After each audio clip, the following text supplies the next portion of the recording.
luck, really, to start with.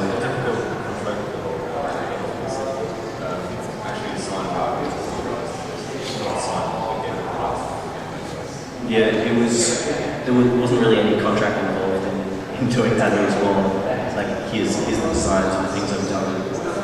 And, yeah. The major difficulty is getting the IP ultimate kind of phone. Like, a lot of us do it. You're a much smaller team, so how do you manage that in developing things? Sometimes it was actually great, the fact that the IP holder was in Canada, because we could get things done every few days and send them off for approval, and we would, like, as soon as we got in the next day, it would be done while we're sleeping, which was great. Sometimes, at one point during the project, though, we hear from him for 3 months. Supposedly he was holed up playing World of Warcraft, and no one could get to him, so... Yeah, so those are late night phone calls. We managed to keep them early morning. It wasn't too bad. Yeah. What's having such a broad, like, having so much ability to do with what the IP, was that a negative, or did it make it like a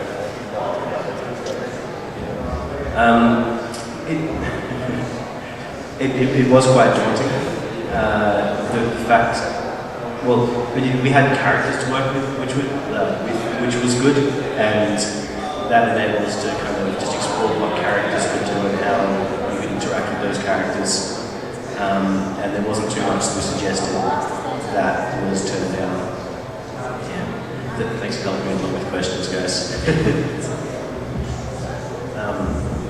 So it's again finished? Yeah, the game's been finished for about 6 months now. Being finished doesn't really mean much being an online game. There's always changes and fixes and that kind of thing. I wish there was something you could go out and call master and you could forget about it.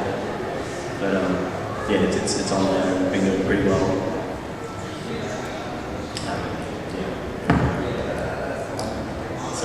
So I'm just blown away by like tons of creative control over my programs. So really can we join? I think it helps also working on something that is a web game. It's seen as a lot smaller. It's an indie game, it's a very small team. It was Torus programming, one person doing animation, and the person externally doing sound. So yeah, that helps a lot in terms of real terms. Do you think, because of the fact that the funding came from Film Victoria, which is a government institute, that perhaps by that there was less pressure to constrain to the whims of the person who pays your kind of service? Because with a publisher, it's their money at the end of the day, and they know that, and they have some very, they have a lot of leeway and a lot of control with that fact.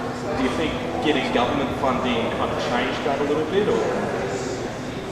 I think getting government funding could mean that you actually could do less in a way, because you're not worried about them pushing you as much, which was kind of opposite for us. We actually put more in, but most of that's because we came from the point of we need to make this something that showcases what we can do. Whether that helps answer. I think government funding, do they actually have a say in the creative the content? No, I don't think they do. Yeah, which is like a perfect situation, and something I think is happening more in smaller games these days too. I think the advantage of having the government funding probably is you're a bit more even for the IP holder, since they're not paying for everything. Yeah, that's true. The IP holder provides style guides or anything like that. There was no real style guides. It was pretty much just a bunch of Illustrator files given to us of characters that have been used, that have been working on the comic book, that kind of thing. So there was quite a few problems with the animator, especially. There was no like turnarounds or anything like that for characters, and you have a bit of trouble sometimes with approval. They make a character run along, turn around, and the illustrator would be like, no, he looks nothing like what I intended, which was some fun.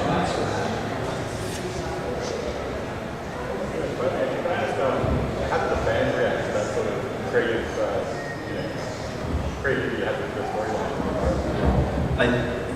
fans, the general fans of this person's art, it's a different kind of IP because it hasn't been seen animated before. And it's only the main fans of this are people who like it for the style of art. And so I think one of the main things we had to make sure is that the art could be displayed to its best ability, which was one quite hard thing to do. We had to push the technologies, as it were, to make sure that the illustrator wasn't held to working in squares, for example. And I think as long as we showed the art to its best ability, then people would be happy with it, fans would be happy with it. Yeah. Fun that the license holder pushed back on anything at all, or was it a complete free rein? Yeah, there's nothing I can remember them pushing back on. Yeah. Which is nice, I guess.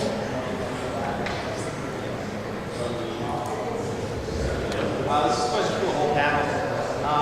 You guys who've been in sort of leadership roles in the companies that you belong to in your career, how have you managed to get your team to buy into an IP project?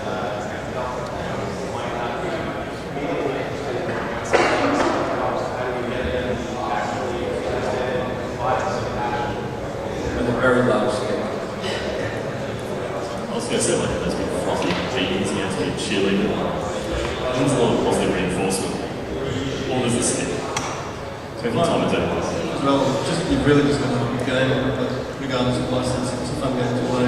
But I'm still always trying to reach the goal of the game where I'll play that I've made outside of work. I actually play. I still haven't achieved that yet. It's much more kept close. There were 24 games and then play through the word alright. And you can inspire the team to say how much it would be fun. It's important also prototyping really early, so you can actually get people to play just 4 squares on a screen and the things follow, and then you start to win them over. And it's important to do that as well as to win the publisher over. Like if you can send a really cracking prototype that sort of shows what the game can be, you win a lot of people over. And then motivation starts sort of happening within itself, and everyone starts motivating everything else. So yeah. I think it also comes back to the creative freedom aspect. So people that really can work why they have some sort of creative freedom. So again, it comes all the way back to controlling the IP owner, giving yourself some sort of creative voice by restraining the IP owner to certain areas of their domain, their areas of control. It gives us greater control in a certain segment of the game. So you can then pass it over to your team and get a little bit more involved in the actual final product. I think there's also another part to it, is that some of these games are that big that you can almost lose yourself in a particular aspect of the game while you're developing it, and that actually helps you. So you sort of forget you're working on a Scooby-Doo game for a little while you're working on this underground mine capital game, kind of your dreams and aspirations, and really making gears of the right world. And you're building these really cool underground games, they just don't look quite as cool as gears of war.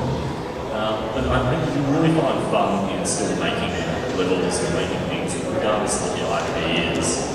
And then you sort of have to have that meeting on Friday when you sort of inject the IP back and remember what it's all about. But you can still get lost in the game.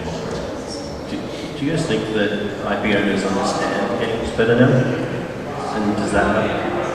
I think they're getting better at it, but I think there's a certain level of misunderstanding with the IP owners. They don't make games for them, right? So they don't understand when they say they want top performance of the teeth, they don't get why they just want their teeth. So I think they are getting better at it, but it's still not that. I think we have a very strong relationship with those. Is it also that technology becoming better helping you as well? Like you guys have experienced quite a few years now working with different licensed titles, and has the technology allowed you to do anything in a way, or do more, made it easier? I find it a little bit funny in that sometimes technology gets more complex. You actually end up getting like less freedom. You're thinking you'll leave, do sprites on the screen, you do